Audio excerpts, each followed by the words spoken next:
देखिए, नादान इसलिए कहते हैं, नादान कहने के पीछे के कारण है, उसका साफ कारण है उनका जो कार्य व्यवहार है, उनकी जो कार्य पद्धति है, और जिस तरह की वो तुकबंदियां करते हैं, इसलिए कहते हैं।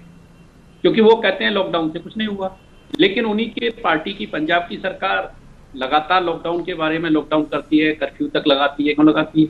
तो राहुल गांधी और कांग्रेस पूरी तरीके से इस विषय पर, लॉकडाउन के विषय पर, कोरोना के विषय पर कंफ्यूज रही है। देखिए, जिस समय पर भीलवाड़ा की बात आई तो सब लोगों ने स्वीकार किया कि भाई भीलवाड़ा ने स्थितियों को नियंत्रित में किया है, तो उससे समझना चाहिए, तो किसी ने समझने से आपत्ति नहीं की।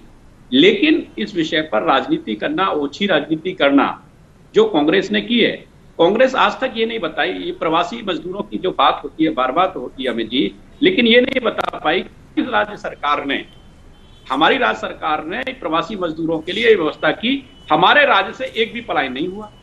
ये गारंटी क्यों नहीं ली कांग्रेस ने कि भाई पंजाब से कोई होगा, राजस्थान से कोई पलायन नहीं होगा, छत्तीसगढ़ से कोई पलायन होगा? ये क्यों नहीं उन्होंने दावे के साथ में कहा हमारे राज्यों से कोई पलायन नहीं हुआ, महाराष्ट्र से कोई पलायन नहीं होगा? ये जिम्मेदारी क्यों नहीं ली उन्होंने? ये जिम्मेदारी भी तो लेनी चाहिए। जिम्मेदारी लेंगे नहीं, जिम्मेदारी से भागेंगे। आप कहोगे महाराष्ट्र में हमारा कोई मतलब नहीं है, महाराष्ट्र से अलग है। केवल पूरा टारगेट, क्योंकि उत्तर प्रदेश में सबसे अच्छा काम हो रहा है, एक बड़ा राज्य होने के बाद में भी उत्तर प्रदेश ने एक अच्छी स्थिति को प्राप्त किया, तो अब सारा फोकस किस पर? कि उत्तर प्रदेश पर पत्थर फेंको।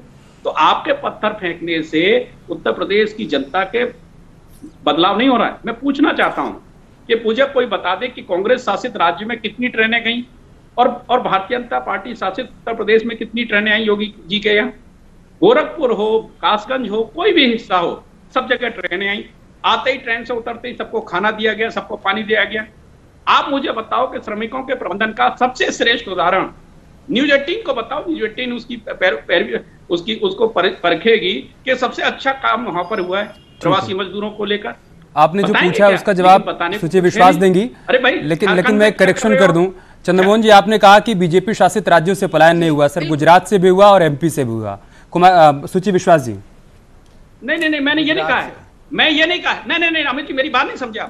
मैं कह रहा हूं कि जो देखिए पलायन हुआ है, हम तो पलायन को स्वीकार कर रहे हैं, हमने पलायन की व्यवस्था की है। लेकिन मैं ये कह रहा हूं कि जहां कांग्रेस शासित राज्य हैं और गैर भाजपा शासित राज्य है, उनसे कोई पलायन नहीं हुआ। ये क्यों नहीं ठोक के कहते इस बात को? सबसे पहले दिल्ली से पलायन हुआ, क्यों कांग्रेस चुप रही? और दिल्ली में जिस समय पर मजदूरों को आपका सवाल आ गया, अब जवाब सुन लेते हैं ना, किया जा रहा था, उस समय पर प्रियंका वाड्रा चुप क्यों थी? प्रियंका वाड्रा को बोलना नहीं चाहिए था कि भाई मेरे उत्तर प्रदेश के नागरिक कहीं नहीं जाएंगे, मैं उनके रहने की जब कोटा से बच्चों को लाने की बात थी, तब प्रियंका गांधी ने उन्हीं बसों को क्यों नहीं लगा दिया? और महाराष्ट्र से इतने बड़े पैमाने पर पलायन क्यों हुआ? ये सवाल है चंद्रमोहन जी का। देखिए, उसके पहले उन्होंने ये भी कहा कि लॉकडाउन से कुछ नहीं होगा, ऐसा श्रीमान राहुल गांधी जी ने कहा। ये नहीं कहा, ये कहा कि लॉकडाउन से एग्जिट की पॉलिसी क्या है। लॉकडाउन के पहले हफ्ते में ही ये कहा गया था कि डायरेक्ट बेनिफिट ट्रांसफर का इस्तेमाल करिए। अगर प्रवासी श्रमिक 3 घंटे 40 मिनट के अल्टीमेटम पर निकल चुके हैं तो उनके राह में उनके भोजन पानी इत्यादि की व्यवस्था करिए।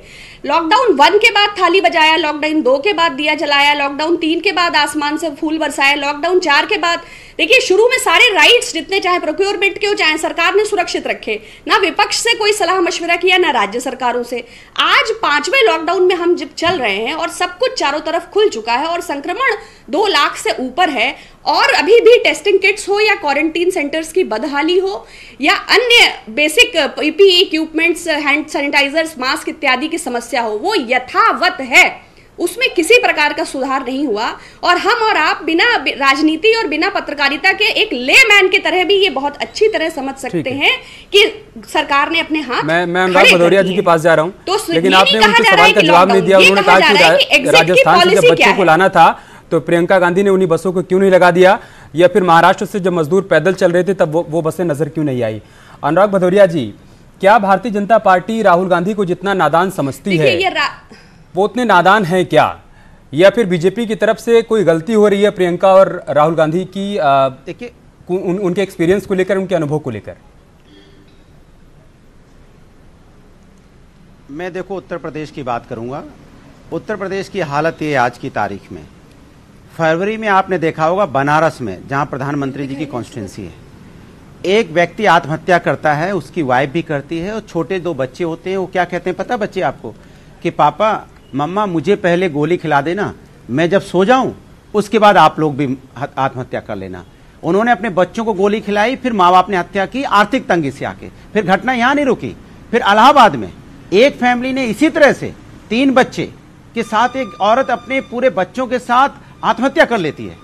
यही नहीं रुकती है बात। आज कोरोना काल में आपने देखा बाराबंकी में एक परिवार के 5 लोगों ने आत्महत्या कर ली। मैं कितनी आत्महत्या गिनाऊं आपको आर्थिक तंगी से आकी, कब से शुरू हुआ है ये? कभी इतने आत्महत्या नहीं होती थी जितनी आत्महत्या भारतीय जनता पार्टी के उत्तर प्रदेश में आने के बाद हुई है। और ये डंका पीटते, मैं इनसे पूछना चाहता हूं, जो उत्तर प्रदेश के मजदूर थे, जो बेचारे पैदल हजारों किलोमीटर चले, हजारों किलोमीटर, क्या आपके पास ट्रेन नहीं थी? आपकी केंद्र में भी सरकार, यहां भी सरकार थी। जिस दिन आपने लॉकडाउन किया था उस दिन 4 दिन का टाइम ले लेते, 5 दिन का टाइम ले लेते, इनको अपने सुरक्षित अपने घर पहुंचा देते, उसके बाद आप लॉकडाउन कर देते। आप उस समय तो किसी अपोजिशन से पूछते नहीं हो कि हमको लॉकडाउन करना नहीं करना, 8 बजे आए लॉकडाउन। मैंने देश को आपने समझ क्या रखा है। हालत मेरी बात सुन लीजिए, मैं बोल लूं, हालत उत्तर प्रदेश की है क्वारंटाइन सेंटर में बार-बार बोलते रहते हैं, यही तो मैं आपसे कह रहा हूं। में जानवरों का टॉपिक कुछ भी हो सकता है, आप खाना पर ही आ जाते हैं। नहीं, क्यों नहीं आपसे सवाल नहीं किया? अरे सर मेरी बात तो सुनिए। अरे तो मैं आपको डिबेट की टॉपिक, सर ये तो 2 दिन पहले भी आपने बोला था ना कि यूपी सरकार फेल हो गई है। सवाल आप श्रुति विश्वास जी श्रुति से पूछ चुके हैं। मैं आपको बता रहा हूं कि उत्तर प्रदेश की हालत ये है। उत्तर प्रदेश सर डिबेट का टॉपिक आप नहीं तय करेंगे ना सर, वो हम तय करेंगे, वो हम तय करेंगे। मैं आपसे सवाल कर रहा हूं कि भारतीय जनता पार्टी ये कह रही है कि बसों के नाम पर प्रियंका गांधी सियासत कर रही थी। क्या आप सहमत हैं इस बात से, या आपको लग रहा है कि वाकई में प्रियंका मदद कर रही थी? मैं तो ये कहूंगा कि भारतीय जनता पार्टी, मैं तो कह रहा हूं भारतीय जनता पार्टी सिर्फ कोरोना काल में भी सियासत कर रही है। सियासत, उसमें भी जात और धर्म का रास्ता खोजती रहती है। वो किसी मदद करने की बजाय ऐसा रास्ता खोजती है जैसे जात धर्म का रास्ता कर ले। अरे भाई इस समय कोरोना काल चल रहा है, लोग परेशान हैं, मानसिक रूप से परेशान है, आर्थिक रूप से परेशान। आपकी जिम्मेदारी होती है कैसे आप यहाँ पे पीपी किट की व्यवस्था कर पाए, कैसे डॉक्टर अच्छी तरह से आए, कैसे हॉस्पिटल्स अच्छे हों, कैसे आप यहाँ पे टेस्टिंग अच्छी करवा पाए, कैसे लैब अच्छी तरह हो। और जो 4500 रुपए जो आपने लैब का 4500 रुपए जो आपने टेस्टिंग का खर्चा रखा है, उसको कैसे आप कम करके ज्यादा टेस्टिंग कराएं, रूरल इलाके में भी करवाएं और वो खर्चा कम करके। प्रियंका वाले सवाल को आप इस बार भी टाल गए, सरकार दे, गरीब आदमी वाले सवाल को आप इस बार भी टाल गए, नहीं करवा सकता। मैं रामकृपाल सर के पास जा रहा हूं। रामकृपाल सर, अरे मैं समाज की बात करूंगा, आप व्यक्ति की बात करते हो। फर्क इतना हमारे आप में सोच में फर्क इतना है कि मैं उत्तर प्रदेश की बात करता हूं। सर मैं बता रहा हूं फर्क क्या है, मैं बता रहा हूं फर्क क्या है। आप यूपी से बाहर निकल ही नहीं पा रहे। भदौरिया जी चिल्लाइए मत, मैं आपसे कह रहा हूं, मैं जिस टॉपिक पर डिबेट करूंगा सवाल उस पर अब आपसे करूंगा ना। मैं जनता की बात कर रहा हूं, जनता की बात नहीं कर रहे हैं, आप अपनी बात कर रहे हैं। बात करते रहिए, लेकिन आप अपनी बात कर रहे हैं, ये सुन लीजिए आप। ठीक है, मैं जनता की बात, रामकृपाल सर परेशानी से गुजर रही है, हम कह रहे हैं कि जनता पैदल चलिए। अरे सर ऊधपुर पूछा जाएगा तो ऊधपुर बताएंगे ना, महमूदपुर थोड़ी ना बताएंगे। हम भी जनता की बात कर रहे हैं, सवाल मैं कुछ और कर रहा हूं, जवाब आप कुछ और दे रहे हैं। ठीक है ठीक है, अभी ऑडियो डाउन करेंगे। रामकृपाल सर, बताने को कुछ नहीं है, क्या करें? रामकृपाल सर, क्या वाकई में राहुल गांधी और प्रियंका गांधी की तरफ से नादानी हो रही है या बीजेपी ऐसा समझने की भूल कर रही है? देखिए, मैं एक बात कहूंगा कि राजनीति में अगर आप कोई भी है तो पहली बात तो यह है कि वो राजनीति से कभी अलग नहीं होता। राजनीति होती है और राजनीति कोई बुरी चीज नहीं है। हाँ, जाहिर सी बात है कि देश हित, समाज हित सर्वोपरि होना चाहिए और राजनीति शायद इसी के लिए है। राजनीति एक माध्यम ही है कि आप जनता की सेवा कर सके, सारी चीजें। मैं एक बात कह रहा हूं कि देखिए, आज की तारीख में पिछले बहुत समय से राजनीतिक विमर्श का जो स्तर है, अगर उस स्तर को देखिए तो मैं कहूंगा कि जो लोग किसी की आलोचना करते हैं उन्हें अपनी आलोचना सहने का एक मतलब होना चाहिए। उनको वो सहने के, जिसको कहते हैं शक्ति होनी चाहिए, वो बर्दाश्त करना चाहिए।